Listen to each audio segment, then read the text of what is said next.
Bismillahirrahmanirrahim. Assalamualaikum warahmatullahi wabarakatuh.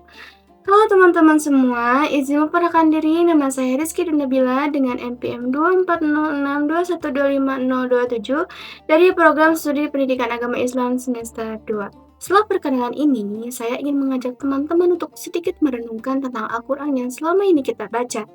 Al-Quran bukan hanya sekedar kitab yang dibaca, tetapi juga difahami dan diamalkan. Di dalamnya terdapat berbagai petunjuk hidup yang mencakup banyak aspek kehidupan manusia.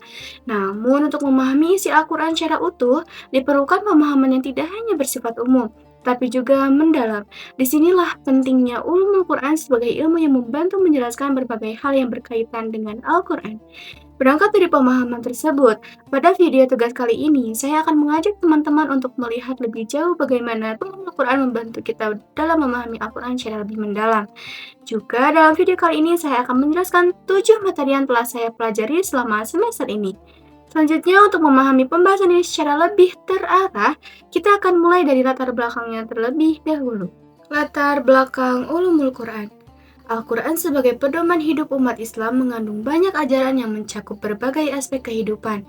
Namun, tidak semua ayat dapat difahami secara langsung hanya melalui terjemahan.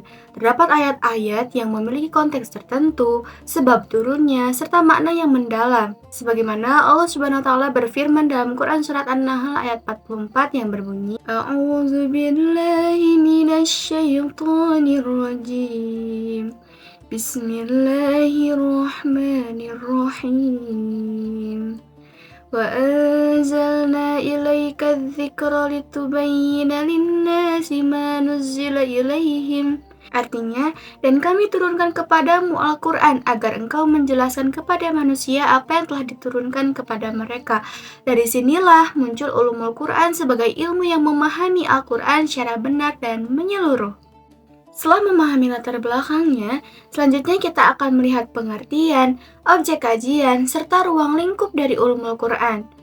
Ulumul Quran adalah ilmu yang membahas segala hal yang berkaitan dengan Al-Quran, baik dari segi turunnya, penulisannya, hingga penafsirannya.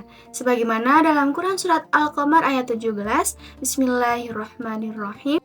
Walaqad yassarnal Qur'ana lidzikri fahal mim mudzakir. Artinya, dan sungguh telah kami mudahkan Al-Quran untuk pelajaran. Maka adakah yang mengambil pelajaran? Ayat ini menunjukkan bahwa Al-Quran memang mudah dipelajari, namun tetap membutuhkan kesungguhan dan pemahaman yang tepat. Adapun objek kajian dari ulumul Quran adalah Al-Quran itu tersendiri. Sementara itu, ruang lingkupnya mencakup berbagai cabang ilmu, seperti asbabun nuzul, atau sebab turunnya ayat, pembagian makkiyah dan madaniyah, ilmu tafsir, qiraat, serta pembahasan tentang nasikh dan mansukh. Selanjutnya, setelah mengetahui pengertian dan ruang lingkupnya, kita akan membahas kedudukan Al-Quran sebagai sumber hukum dalam ajaran Islam.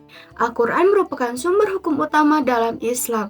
Semua ajaran dan hukum Islam harus bersumber dan tidak boleh bertentangan dengan Al-Quran. Sebagaimana firman Allah, Bismillahirrahmanirrahim, وَنَزَّلْنَا عَلَيْكَ الْكِتَابَ تِبْيَانًا لِكُلِّ شَيْءٍ. Artinya, dan kami turunkan kitab Al-Quran kepadamu untuk menjelaskan segala sesuatu. Quran Surat An-Nahl ayat 89. Jadi teman-teman, Al-Quran menjadi dasar dalam menentukan halal dan haram, serta menjadi pedoman dalam kehidupan sehari-hari. Setelah Al-Quran, barulah hadis dan ijtihad digunakan sebagai sumber hukum tambahan. Dengan demikian, kedudukan Al-Quran sangat tinggi dan menjadi landasan utama dalam ajaran Islam.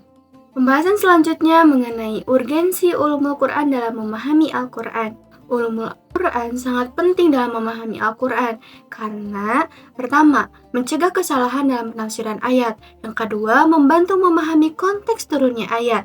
Yang ketiga, menjelaskan makna yang sebenarnya. Sebagaimana firman Allah yang berbunyi, Bismillahirrahmanirrahim, afala yatadabbarunal Qur'an. Artinya, maka tidakkah mereka mentadaburi Al-Quran? Quran Surat An-Nisa ayat 82. Tanpa memahami ulumul Quran, seseorang bisa salah dalam memahami ayat. Misalnya memahami ayat secara harfiah tanpa melihat konteksnya. Oleh karena itu, ulumul Quran menjadi kunci agar Al-Quran dapat difahami dengan benar. Selanjutnya, kita masuk pada pembahasan mengenai proses turunnya Al-Quran kepada Nabi Muhammad SAW. Al-Quran diturunkan oleh Allah kepada Nabi Muhammad melalui malaikat Jibril.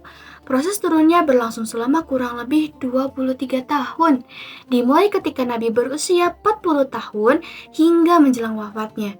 Al-Quran diturunkan secara bertahap, tidak sekaligus.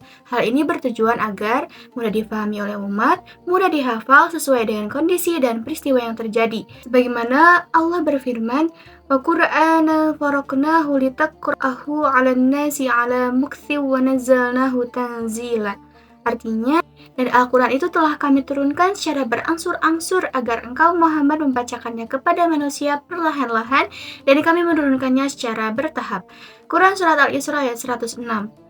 Nah, teman-teman, adapun wahyu pertama yang diturunkan adalah surat Al-Alaq ayat 1-5 yang berisi perintah untuk membaca. Sementara itu, mengenai wahyu terakhir terdapat perbedaan pendapat di kalangan ulama.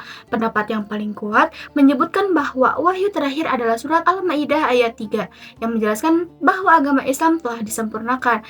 Namun, ada juga pendapat lain yang menyebutkan bahwa wahyu terakhir adalah Quran surat Al-Baqarah ayat 281. Setelah mengetahui proses turunnya, selanjutnya kita akan membahas sejarah pengumpulan dan kodifikasi Al-Quran. Pada masa Nabi Muhammad SAW, Al-Quran tidak langsung dibukukan dalam satu mushaf. Ayat-ayat Al-Quran ditulis di berbagai media sederhana, seperti pelepah kurma, tulang, dan batu. Selain itu, para sahabat juga menghafalkan Al-Quran sebagai bentuk penjagaan terhadap keasliannya. Setelah Nabi Muhammad SAW wafat, pada masa Khalifah Abu Bakar muncul kekhawatiran karena banyak penghafal Al-Quran yang gugur dalam peperangan. Oleh karena itu, Al-Quran mulai dikumpulkan, disusun dalam satu mushaf agar tetap terjaga. Kemudian, pada masa Khalifah Utsman bin Affan, dilakukan standarisasi mushaf Al-Quran. Mushaf yang telah disusun kemudian disebarluaskan ke berbagai wilayah Islam. Langkah ini bertujuan untuk menjaga keaslian serta keseragaman bacaan Al-Quran di kalangan umat Islam. Nah, teman-teman, selanjutnya kita akan membahas tentang Makkiyah dan Madaniyah. Konsep dan karakteristiknya. Makkiyah adalah ayat-ayat diturunkan di Mekah sebelum peristiwa hijrah, sedangkan Madaniyah adalah ayat-ayat diturunkan di Madinah setelah hijrah. Ayat-ayat Makkiyah ini memiliki beberapa karakteristik, di antaranya ayatnya cenderung pendek, lebih menekankan pada akidah dan tauhid, serta banyak membahas tentang hari kiamat. Sementara itu, ayat-ayat Madaniyah umumnya lebih panjang, banyak membahas tentang hukum, kehidupan sosial, serta mengatur hubungan antar manusia dalam kehidupan bermasyarakat. Pembagian antara Makkiyah dan Madaniyah ini sangat penting karena membantu kita memahami isi Al-Quran sesuai dengan kondisi dan situasi saat ayat tersebut diturunkan. Terakhir, kita akan membahas aspek kebahasaan dalam Al-Quran. Aspek kebahasaan Al-Quran, lafaz, makna, dan balaghah. Al-Quran memiliki keindahan bahasa yang sangat tinggi dan tidak tertandingi. Keindahan ini dapat dilihat dari beberapa aspek, yaitu lafaz, makna, dan balaghah. Lafaz adalah bentuk kata atau susunan kalimat yang digunakan dalam Al-Quran. Setiap kata dipilih dengan sangat tepat dan memiliki kedalaman tersendiri. Makna adalah arti yang terkandung di dalam lafaz tersebut yang seringkali memiliki makna yang luas dan mendalam. Sedangkan balaghah merupakan keindahan dan gaya bahasa yang digunakan dalam Al-Quran, sehingga ayat-ayatnya tidak hanya indah didengar, tetapi juga menyentuh hati. Sebagaimana Rasulullah SAW bersabda, An Aisyah radhiyallahu anha qalat qala Rasulullah sallallahu alaihi wasallam al-mahiru bil Qur'ani ma'as safaratil kiramil bararah walladzi yaqra'ul Qur'an wa yatatta'u fihi wa huwa alaihi syaqul lahu ajrani. Artinya, orang yang mahir membaca Al-Quran akan bersama para malaikat yang mulia lagi taat. Dan orang yang membaca Al-Quran dengan terbata-bata dan merasa kesulitan, maka ia mendapatkan 2 pahala. Hadis riwayat Bukhari dan Sahih Muslim.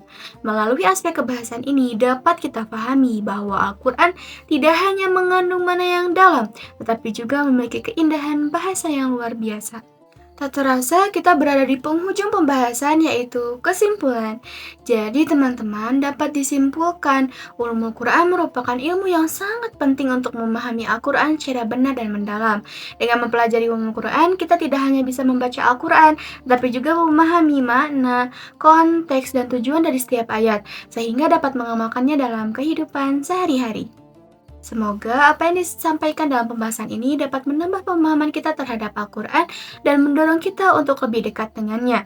Sekian yang dapat saya sampaikan, mohon maaf bila ada kesalahan karena saya masih dalam tahap pembelajaran. Wallahu a'lam ihdinas siratal mustaqim wa akhiran unzur ma qala wa la tanzur man qala. Billahi fisabil haq. Wassalamualaikum warahmatullahi wabarakatuh.